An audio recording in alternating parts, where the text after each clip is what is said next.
Hello friends, good morning. In the beginning of the lectures on high voltage engineering subject, I had told you that basically this course is classified into three parts. Number one, breakdown mechanisms in dielectrics. Number two, overvoltage phenomena in power system. And number three, laboratory techniques. Why laboratory techniques? Laboratory techniques are needed to test the electrical equipments, because when electrical equipments become integral part of power system, they are subjected to different types of over voltages.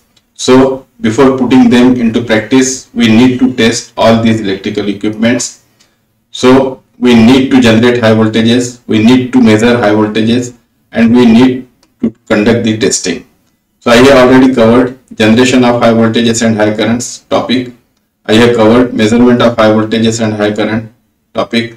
Now finally we are going for the last unit, that is testing of electrical equipments. Now this testing is divided into two parts. First is non-destructive testing and second is high voltage testing. So I will start with non-destructive testing. I will start with the definition. These are the tests, non-destructive tests are the tests which are performed to assess the quality of the insulation and to detect any defect if there exists in the electrical equipment or insulation. I will repeat. Non-destructive testings are the testings done to assess the quality of the insulation or electrical equipment and to find whether there is any defect in the insulation or the electrical equipment. Now these tests are performed at relatively low voltage, therefore it does not cause any damage to the equipment or the insulation. Therefore the name is non-destructive testing. So basically purpose of non-destructive testing is, number one, to assess the quality of the equipment or insulation, and second, to check or to find whether there is any defect in the system. So these are two purpose for non-destructive testing. Now non-destructive testings are always performed before high voltage testing, because there are certain drawbacks of the high voltage testing. What are those drawbacks? Number one, if we perform high voltage testing, then there is possibility that equipment may get damaged. That is first possibility. Second possibility is, second drawback is, if equipment is damaged, we don't know what is the cause of breakdown, whether it is due to low insulation resistance, whether it is due to high power factor, that is high loss angle, or whether it is due to any cavity or void that is leading to partial discharge, that is the cause of the failure. So we don't know what is the cause of the failure of the insulation or the equipment. Third, when we perform the high voltage testing, the equipment is stressed to its maximum capability.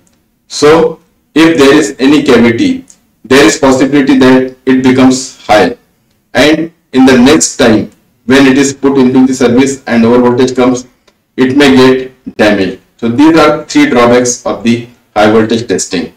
So non-destructive testing we have to perform first on the equipment, then we go for the high voltage testing. Now let us see what are the parameters which assess the quality of the insulation and what is the parameter which is supposed to be defect in the insulation. Now let us first see what are the quality assessment parameters. Now if it is ideal insulation, it is represented by capacitance. So for ideal insulation, this is the electrical equivalent circuit. We apply the voltage, this is ground, this is the equivalent capacitance representing the ideal insulation. So this is I. So if we draw the phasor diagram, if we take V as reference, this is voltage and this is current. Current is leading the voltage by 90 degree. So cos of phi is 0. So for ideal insulation, the power factor is 0. Current is leading the voltage by 90 degree. Now if it is practical insulation, this is the electrical equivalent circuit, means either the insulation is represented by parallel combination of R and C, or it is represented by series combination of R and C. So this is parallel combination RP is the resistance, CP is the capacitance, this is voltage, ground, current is I, through this branch current is IC, through this branch it is IR. If it is series combination, representation is series combination of resistance and capacitance. We are representing by RS and CS. So this is the voltage applied, this is ground, current flowing is I, voltage drop across this we take as VR, voltage drop across this we take as VC. Now for this representation, if we draw the phasor diagram, we take the voltage as reference. IR is the current through the resistance, so it is in phase with the voltage. IC is the current through the capacitance, so it is leading this voltage by 90 degree, and this is the resultant current I. So this is power factor angle phi between V and I, and this is the angle delta between I and IC. It is between I and IC. Now if the insulation is represented by series combination, we take I, that is current, as reference. So this is the voltage across this resistance in phase with the current. Voltage across this capacitance will be lagging this current by 90 degree. So this is the resultant voltage, this is power factor angle, and this is angle delta. Now let us find out the equation for this angle delta. When we take the tan of this angle, it is tan delta, and that tan delta is called as loss factor in the insulation. Now let us derive the expression for tan delta for this parallel combination and series combination. First, we consider the parallel equivalent circuit, means this combination and corresponding power factor, corresponding phasor diagram. So tan of delta will be IR upon IC. Tan of delta is IR upon IC. IR is V upon RP and IC is V upon XC, where XC is capacitive reactance. So capacitive reactance will be 1 upon omega into Cp. So tan delta will become 1 upon omega Rp Cp. So this is the equation for tan delta, that is loss factor for when insulation is represented by parallel combination of resistance and capacitance. When insulation is represented by series combination of resistance and capacitance, this is the phasor diagram, and tan delta will be VR upon VC, where VR is voltage drop across this, so it is I into RS, and voltage drop across this capacitance will be I into capacitive reactance. Now capacitive reactance is 1 upon omega CS, so tan delta will become omega RS CS. So when the insulation is represented by series combination of resistance and capacitance, its loss factor will be omega RS into CS. Now let us see what is the relation between loss factor and the power factor. Now when tan delta is small, tan delta can be approximated to delta. Here we will take this in radians. This is approximated to sin delta, means tan delta is approximated to sin delta, and when we transform this into cosine, then sin delta will be equal to cos of phi.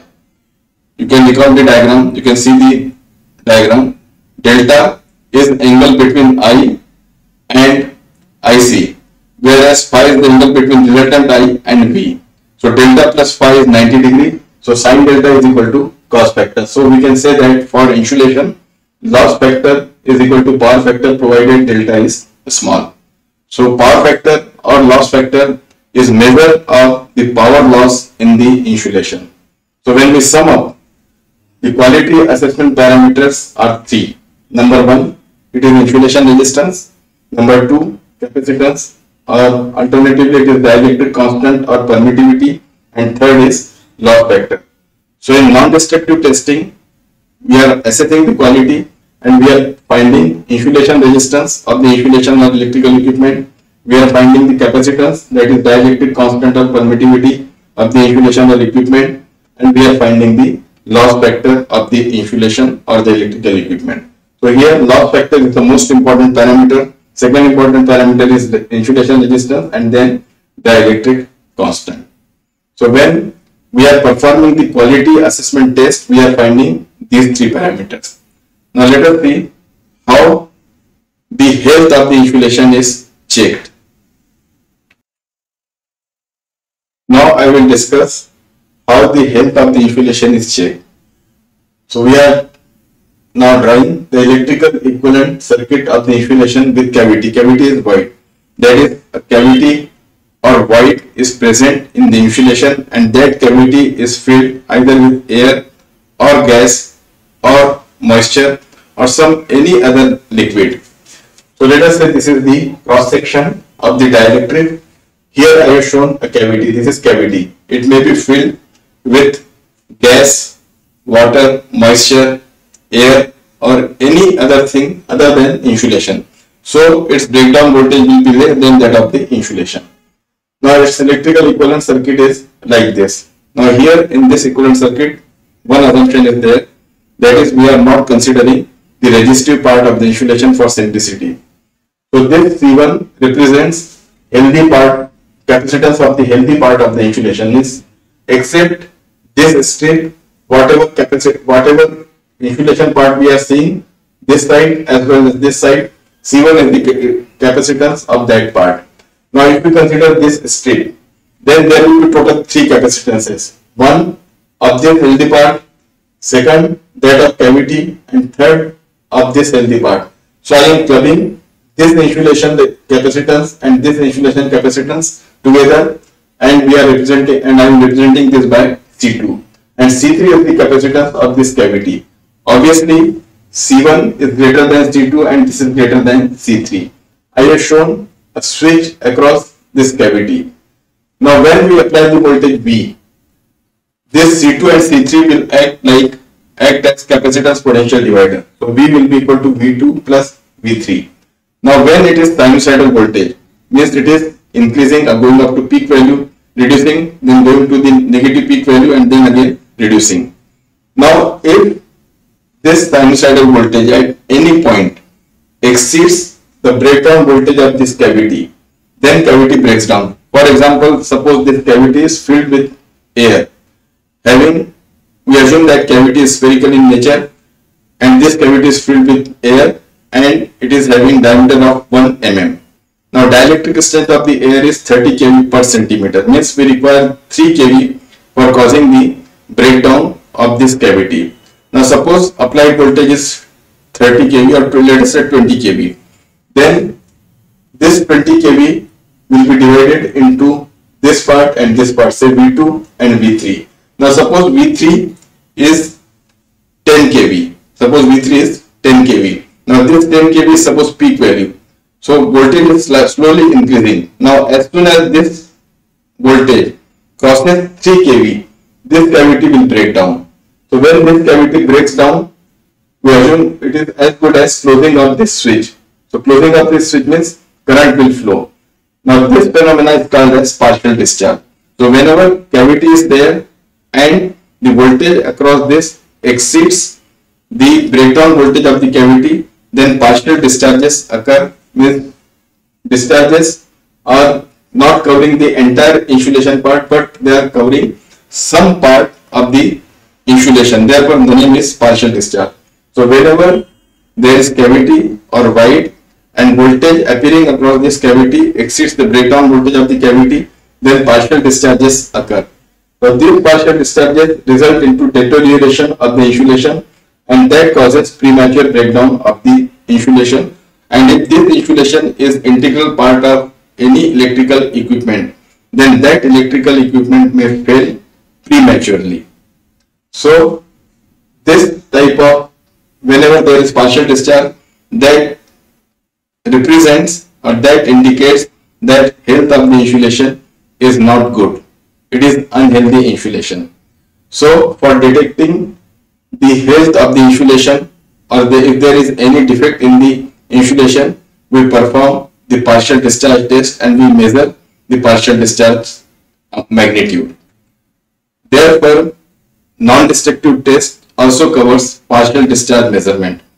So in non-destructive testing, we are finding the insulation resistance, we are finding the capacitance, we are finding the loss factor. So these 3 parameters will give idea about the quality of the insulation. In non-destructive testing, 4 tests is performed, that is partial discharge detection and partial discharge magnitude measurement. So that gives the idea about the health of the insulation. So that is all about the introductory part of this non-destructive testing. In the next class, I will explain how to measure the insulation resistance.